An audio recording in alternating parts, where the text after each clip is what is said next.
Needs analysis is the third factor influencing ESC course design. As we have already learned, what distinguishes ESC from general English is not the existence of a need as such, but rather than an awareness of needs. If learners and teachers know why learners need to learn a language, in this case English, that awareness will influence what will be acceptable as reasonable content in the language course and what potential can be made of it. Let's watch a short video to understand the term needs analysis, the role of needs analysis, and when to conduct needs analysis. Hello everybody, my name is Lee Mackenzie. I'm a teacher trainer, self-tutor and director of studies. And welcome to my slideshow video. I've chosen organic as the slide format, so I hope you like it. I'll try a different format for the next one.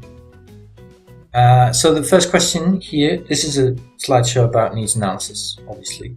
The first question here is, what is a needs analysis? You can pause the video and think about this for a few seconds. And according to Noonan, these are the answers.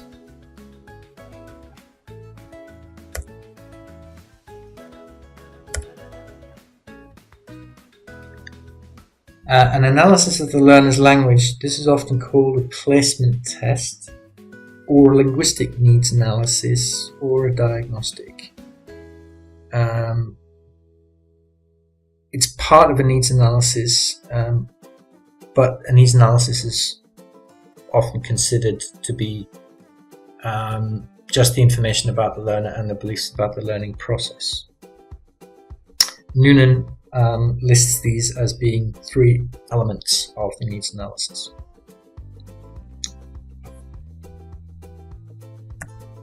Why do a needs analysis? Again, you can pause the video and think about this for a few seconds.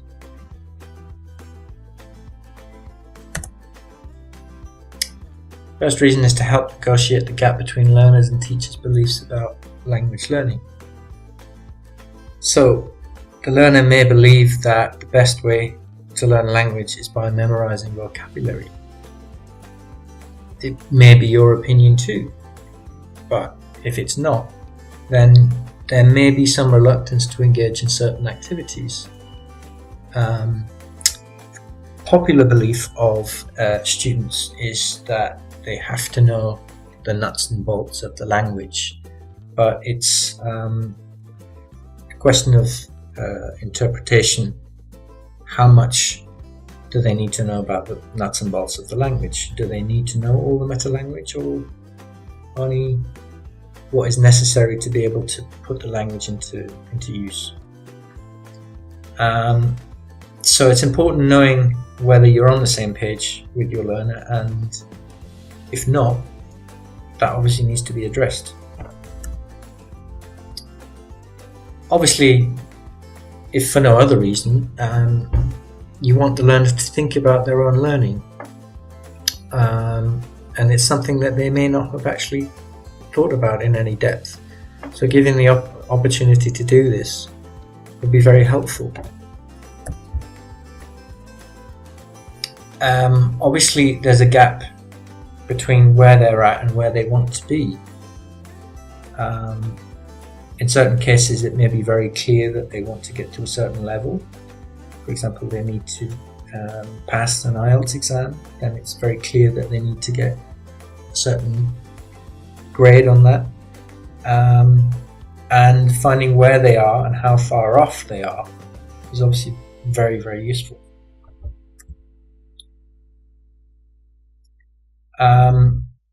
Obviously, it's important to plan your lessons, and you could just look at 2 pages in the book and say, okay, well, how am I going to approach these activities?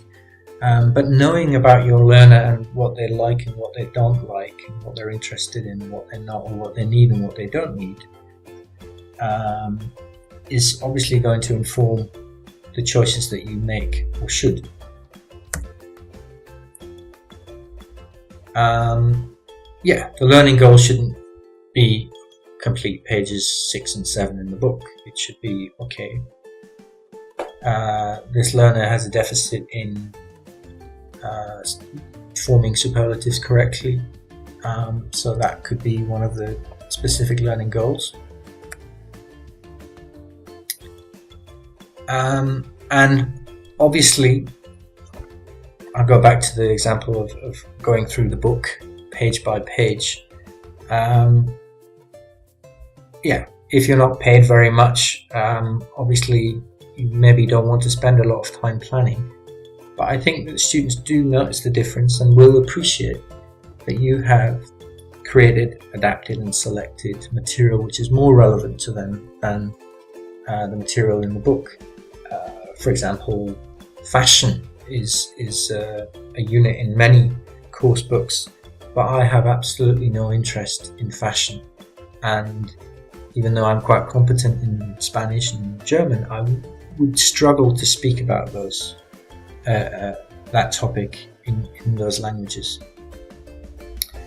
And if the teacher tried to teach me, I would probably say to the teacher, well, I'm actually not that interested.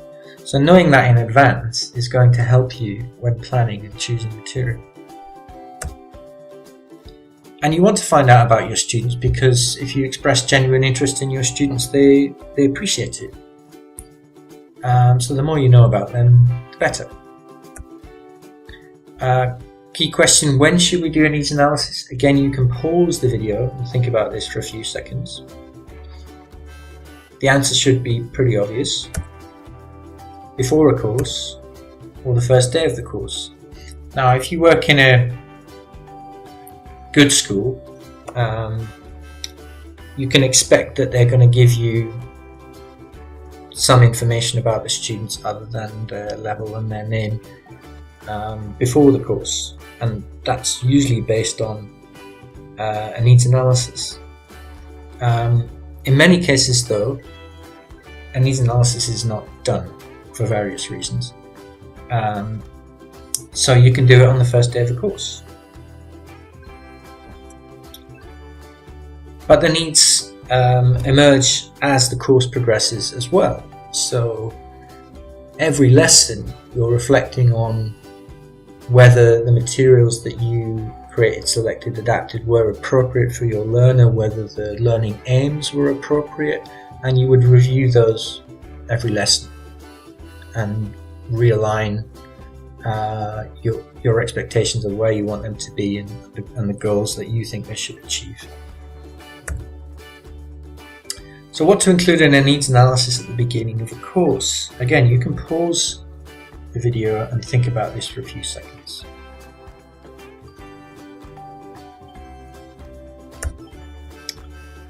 Obviously, previous experiences, their learning background, where they've learned English before, their motivation, intrinsic, extrinsic.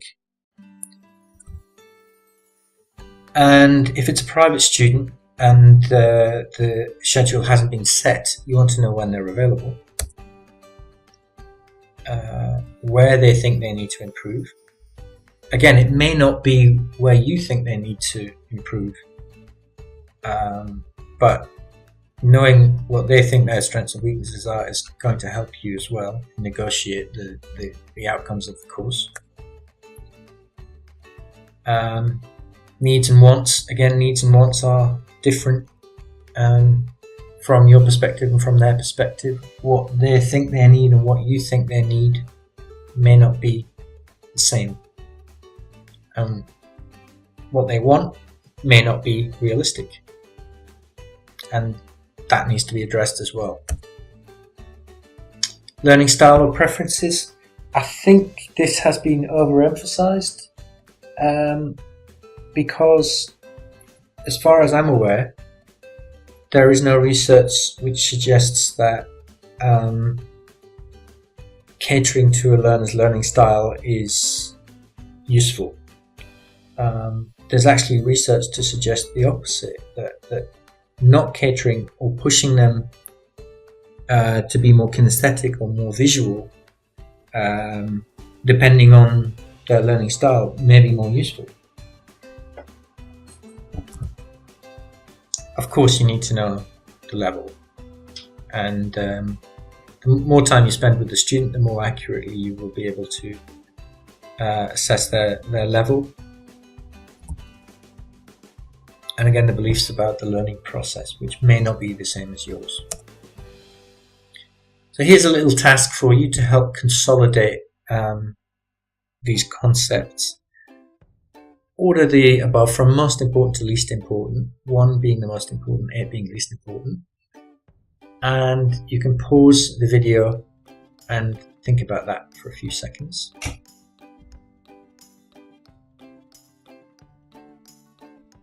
Okay, moving on. Here's another task for you. You're going to create your own needs analysis. So these are the categories that we typically include on a needs analysis. Just try to think of one question that you could ask a student to get information for each of these categories. For example, available. The question would be, when are you available?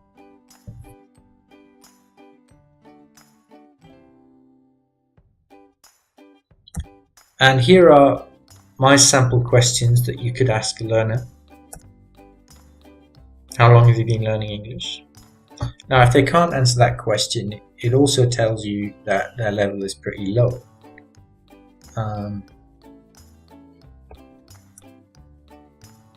Why do you want to learn? When can you attend classes? What are your strengths? What are your weaknesses? What do you use English for? What kind of activities do you like to do in class? And what's the best way to learn language?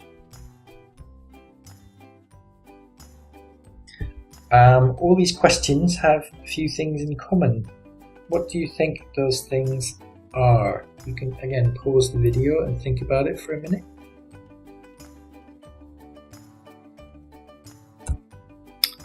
Well, they all have the following things in common. They're all open-ended questions because you can get more information from your students by asking open-ended questions, and more information about their language level as well. They use graded language. They try to use simple language. They are not loaded questions. Although you could argue what's the best way to learn language suggests that you think there is a best way to learn language, which may not be the case. But they're certainly not loaded in the same way as these two questions. Why can't you learn language by memorizing vocabulary? Well, maybe the learner thinks you can. And what was wrong with your last teacher? Well, it implies there was something wrong with the last teacher. And they avoid double-barrel questions.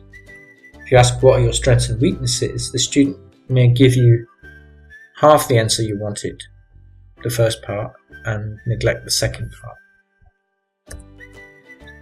Okay, here's another task for you. These are written responses to the questions on the previous page. Pause the video and think about what the questions are. Do you remember? And here are the answers.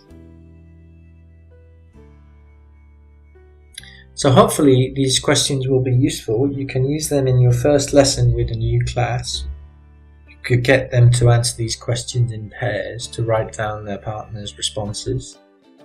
If it's a one-on-one class, you can answer you can ask the questions. You could get the student to write the answers if you want a sample of their written work. And here's another task for you, just to end. These are the written responses which we just looked at earlier. Think about what is this student's linguistic needs. What else do we learn about the student from these answers? And what are her beliefs about the learning process?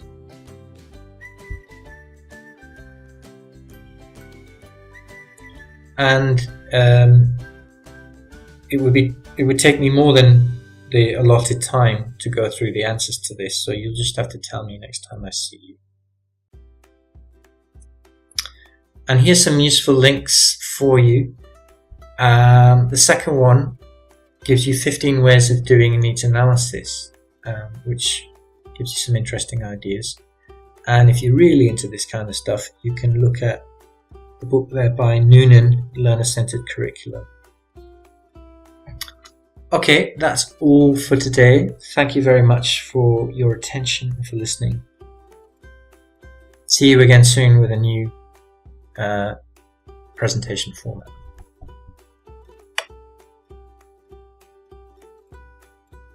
The following content is to answer two questions. Firstly, what does needs mean in needs analysis? And secondly, what kinds of information can be interpreted from needs analysis? Firstly, what do we mean by needs? In the language-centered approach, needs refers to the ability to comprehend and/or produce the linguistic features of the target situation. However, there is much more to needs than this. Hutchinson and Waters, 1987, distinguished between target needs and learning needs. The former refers to what the learner needs to do in the target situation, while the latter means what the learner needs to do in order to learn. Let's examine each type of needs in detail. The umbrella term target needs is subcategorized into necessity, lacks, and want. Necessity is the type of needs determined by the demands of the target situation. In other words, it refers to what the learner has to know to function effectively in the target situation. For example, a businessman has to read and respond to daily business letters, to participate in sales conferences, to process information from sales reports, and so on.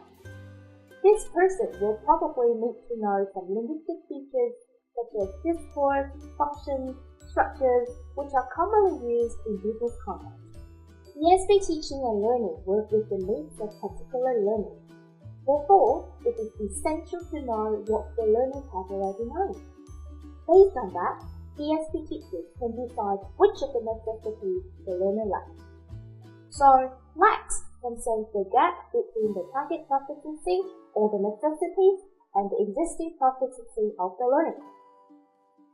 We have investigated the necessities and the lacks, which result from an objective sense in which actual learners have no active role. The study of wants helps identify what the learners actually want to achieve or what they feel that they need.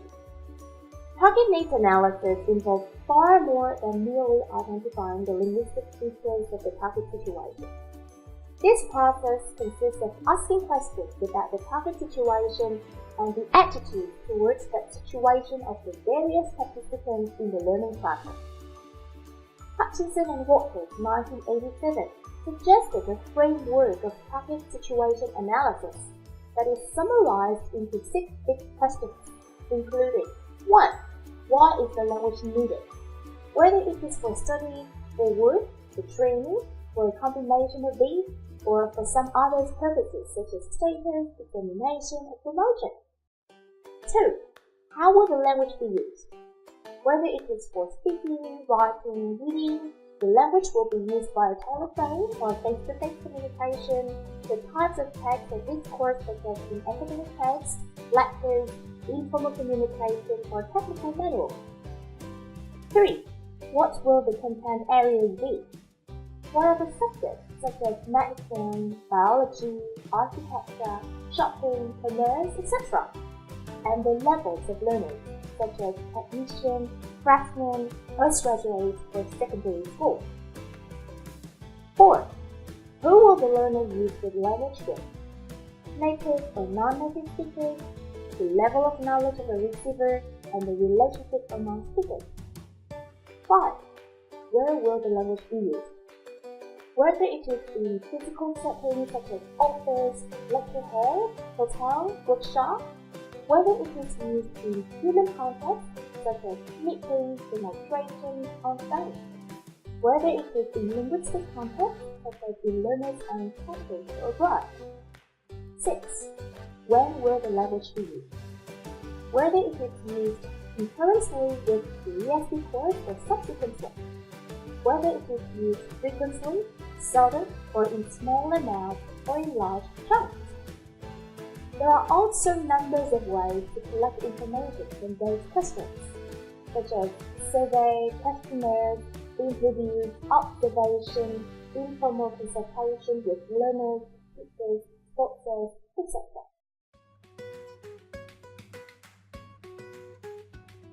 As a matter of fact, target meta-analysis considers lacks as the starting point and necessities as the destination.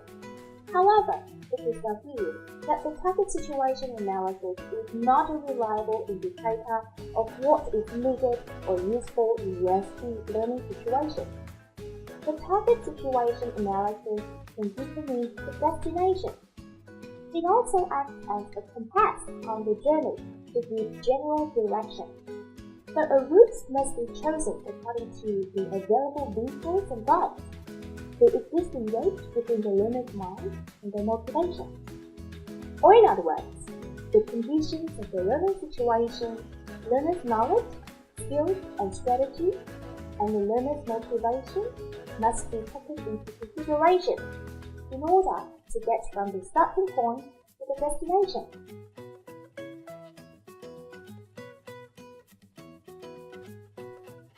A framework for learning needs analysis, as suggested by Hutchinson and Walker's 1987, includes 6 aspects. 1. Learners' reason to undertake the course. 2. The way learners learn. 3.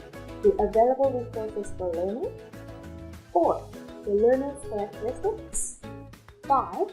The location conducting the course. And 6. The time of the course. The first aspect is to answer the questions such as, is it compulsory or optional to take the course? Is it for apparent means not? Are status, money, and promotion involved? What do learners think they will achieve? What is the learner's attitude towards the ESP course? Do they want to improve their English? The second aspect is to answer 4 questions. What is the learner's learning background? What is their concept of teaching and learning? What methodology will appeal to them? What sort of technique is likely to bore or alienate them? The third aspect is to answer a number of questions related to the number and professional competence of teachers, attitude of the teachers to ESP, teachers' knowledge and attitude to the subject content, the learning materials and aids, and opportunities for out-of-class activities. The fourth aspect is to investigate the learner's background information of age, sex, and nationality. What do they already know about English? What subject knowledge do they have? What are their interests? What is their social cultural background? What teaching style are they used to? What is their attitude to English or to the cultures of the English-speaking world? The fifth aspect is to investigate whether the surroundings are pleasant, dull, noisy, or cold. The last aspect considers the time of the day, the frequency of learning, whether the ESP course takes place concurrently with need or preview. In order to conduct needs analysis with precise results, it is important to consider 6 principles as follows. The first priority of needs analysis is communication. Communication needs come to attention when it is believed that what learners are taught should be specifically what they will use, and that should be the need to contain of the education. The ability to communicate also involves understanding of discourse practices, where the language is situated and in which learners must operate.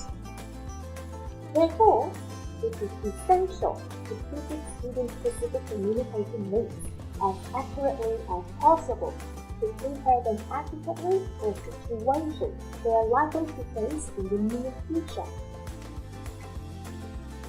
Secondly, equal importance should be given to learning needs.